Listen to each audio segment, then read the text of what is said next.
আসসালামু আলাইকুম ওয়া রাহমাতুল্লাহি ওয়া বারাকাতুহু।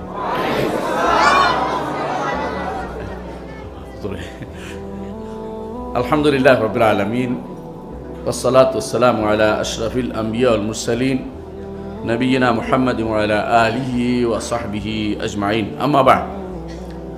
আলহামদুলিল্লাহ, আজকে সিলেটে কুমারপাড়া অবস্থিত সিরাতুল মুস্তাকিম কনফারেন্স সপ্তম বার্ষিক, এতে আমি দ্বিতীয় দিনে উপস্থিত হতে পেরে আল্লাহ শুকরিয়া আদায় করছি।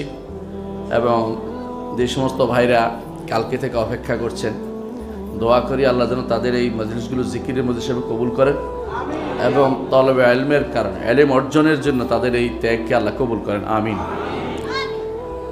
রাসূলুল্লাহ সাল্লাল্লাহু আলাইহি ওয়াসাল্লাম তলবুল ইলমকে জিহাদ বলেছেন। রাসূলুল্লাহ সাল্লাল্লাহু আলাইহি ওয়াসাল্লাম তলবুল ইলমকে জিহাদ বলেছেন। আর জানা কথা যে জিহাদ করতে অনেকেই চায়, জিহাদের ফজিলত শুনলে। জিহাদের ফজিলতের উপরে অনেক গ্রন্থ লেখা হয়ে গেছে আলহামদুলিল্লাহ। ইমাম ইবনে কাসির রহমতুল্লাহ আলাইহি নিজে একটা বই লিখেছেন এটার উপরে।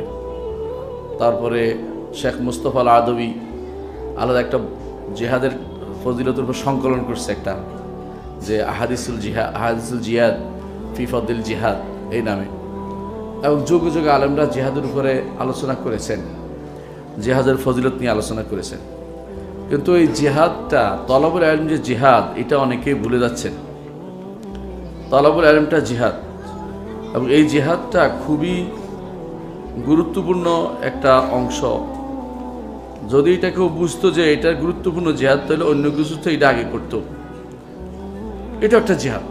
কালকে থেকে বসে আছেন আপনারা আল্লাহর দ্বীন শিখার জন্য, জানার জন্য। এটা যে কত বড় জিহাদের কাজ, এটা আপনাকে কিভাবে বলবো। ইবনে তাইমিয়া রহমতুল্লাহ আলাইহি তিনি জিহাদের সংজ্ঞা দিয়েছেন। জিহাদ মূল অর্থ হচ্ছে প্রচেষ্টা চালানো, আবিধানিক অর্থ হলো প্রচেষ্টা চালানো, বুঝছেন তো।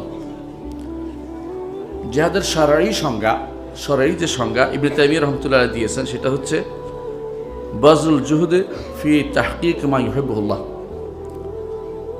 আল্লাহ তাআলা যা পছন্দ করেন, এতে নিজের প্রচেষ্টা চালানো, হচ্ছে জিহাদ। এবং এটাও বলেছেন তিনি, হাকিকাতুল জিহাদ, জিহাদের মূল হচ্ছে এটা, ফি মা ইউহিব্বুল্লাহু মিনাল ঈমান ওয়া আমালুস সালেহ। সত্যিকারের জিহাদ হচ্ছে ঈমান এবং আমলে সালেহর মধ্যে সারা জীবন প্রচেষ্টা চালিয়ে যাও। এর মধ্যে একটি অংশ হচ্ছে কাফেরদের বিরুদ্ধে অস্ত্র ধারণ করা। এর বাইরে অনেকগুলো অংশ রয়েছে। এই জন্য ইবনে তাইমিয়া রহমতুল্লাহ আলাইহির বক্তব্যটা শুনেন, তিনি বলছেন যে জিহাদ হচ্ছে ঈমান এবং আমলে সালেহ করার ক্ষেত্রে প্রচেষ্টা চালানো, এবং যেটা আল্লাহ পছন্দ করে এটার মধ্যে প্রচেষ্টা চালানো। আর যা আল্লাহ অপছন্দ করেন, কুফর, ফুসুক, আসিয়ান, তিন জিনিসকে প্রতিরোধ করার জন্য প্রচেষ্টা চালানো, আর ঈমান ও আমল সালেহ প্রতিষ্ঠিত করার জন্য প্রচেষ্টা চালানো, এটা হচ্ছে জিহাদ। ইবনে তাইমিয়া রহমতুল্লাহ মজমু ফতোয়ার মধ্যে 10 নম্বর খণ্ডের 191 পৃষ্ঠায় এটা বলেছেন। তারপর ইবনুল কাইয়িম রহমতুল্লাহর বক্তব্যটা উল্লেখ করি। ইবনুল কাইয়িম রহমতুল্লাহ আলাইহি বলছেন, মান খারাজা ফি তালাবিল ইলমি ফাহুয়া ফি সাবিলিল্লাহ। কেউ যদি আল্লাহর রাস্তায় বের হয়, তাহলে সে আল্লাহর পথে আছে। তো এই মান খারাজা ফি তালাবিল ইলমি ফাহুয়া ফি সাবিলিল্লাহ, যে কেউ আল্লাহর রাস্তায় জ্ঞান অর্জন করতে বের হয়, দ্বীন অর্জন করতে বের হয়, অর্থাৎ আপনি ইলম অর্জন করতে বেরিয়েছেন, আপনি অবশ্যই জিহাদের মধ্যে আছেন। ইবনুল কাইয়িম রাহমাতুল্লাহ আলাইহি ব্যাখ্যা করে বলতেছেন যে এইটাকে, তলবুল ইলমকে কেন জিহাদ বলা হচ্ছে। তিনি বলছেন যে তলবুল ইলম জিহাদ বলা হচ্ছে এই জন্য যে ইসলামের মূল হচ্ছে জিহাদ, দ্বীনের মূল হচ্ছে জিহাদ। এটা তৈরি হয় ইলম দ্বারা। ইলম জেনে আমল করে এটা শুধুমাত্র সম্ভব, এটাকে প্রতিষ্ঠা করা। এই জন্য জিহাদ যদি অর্জন করতে হয়, সুন্নাহ এবং কোরআন অনুসারে আপনি দেখবেন যে প্রথম জিনিসটা লাগবে ইলম। জিহাদ হইতে হলে ইলম লাগবেই। আর ইলমটা এমন একটা জিহাদ, যে জিহাদটা কখনো ছুটে না।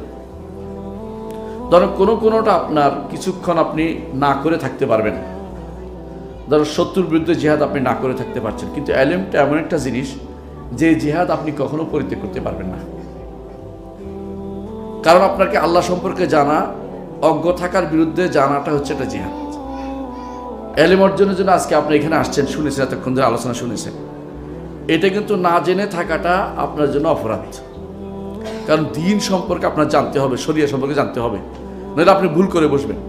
সুতরাং দিন ও শরিয়া জানার জন্য যে সময় ব্যয় করবেন, এটা হচ্ছে জিহাদ, এটা হচ্ছে জিহাদ।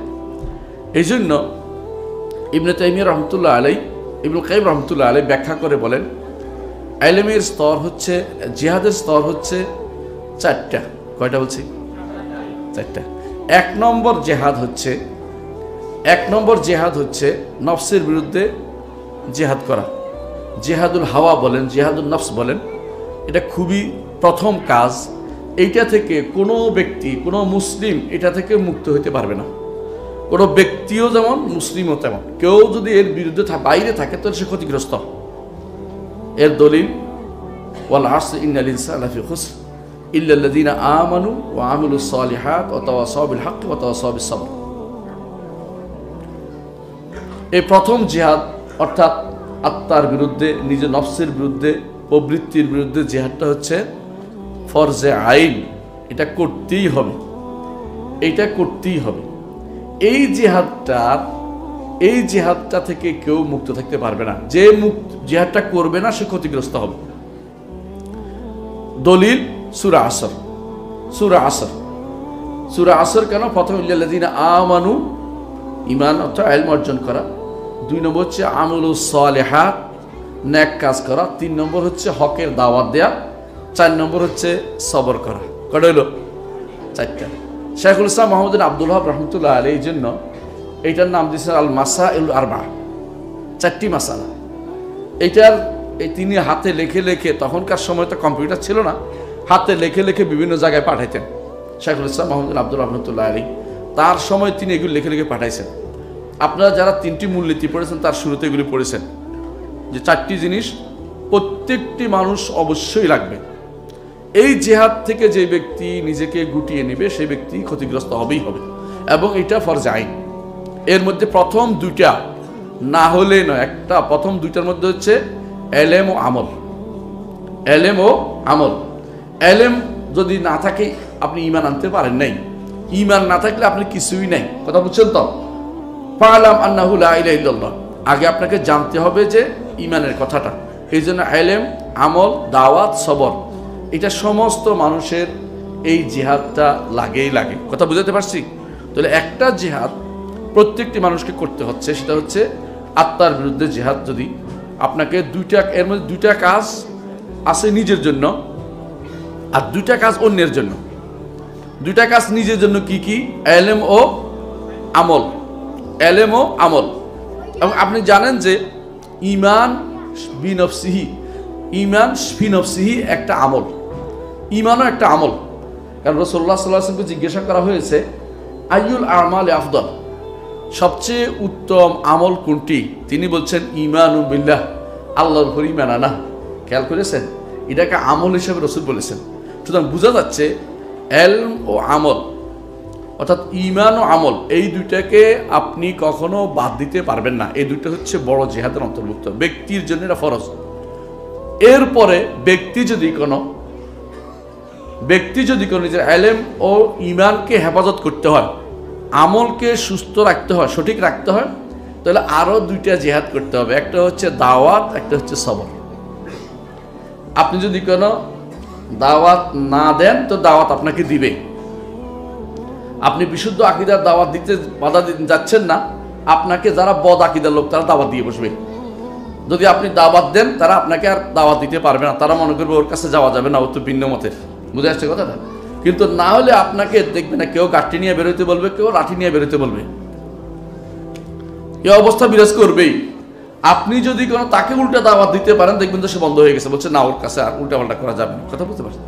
এই জন্য 4টার মধ্যে 2টা আপনি করবেন, নিজের অবশ্যই করতে হবে, আর 2টা অন্যের জন্য করবেন, ওই 2টাকে হেফাজত করার জন্য, ঈমান এবং আমলকে হেফাজত করার জন্য, আপনাকে দাওয়াত এবং সবরে লেগে থাকতে হবে।